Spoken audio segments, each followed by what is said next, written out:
তাহলে চিন্তা করে দেখেন আমরা কোন দেশে আছি।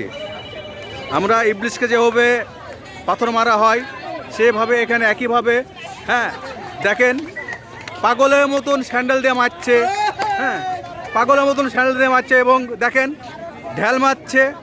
সবাই এসে ইবলিসকে যাবো সবাই ঢেল মারে, সেভাবে একইভাবে রাগের মাথাতে ঢেল মারছে সবাই। হ্যাঁ হ্যাঁ সবাই ঢেল মারছে ইবলিসকে।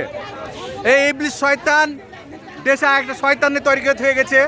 হ্যাঁ দেখেন ইবলিস শয়তানকে ঢেল মারছে। হ্যাঁ হ্যাঁ দেখেন এরা ইবলিস শয়তান একটা দেশে তৈরি।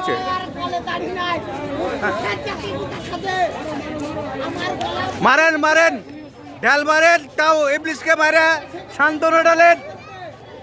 হ্যাঁ দেশের ইবলিসকে মারে শান্তনু ডালেন।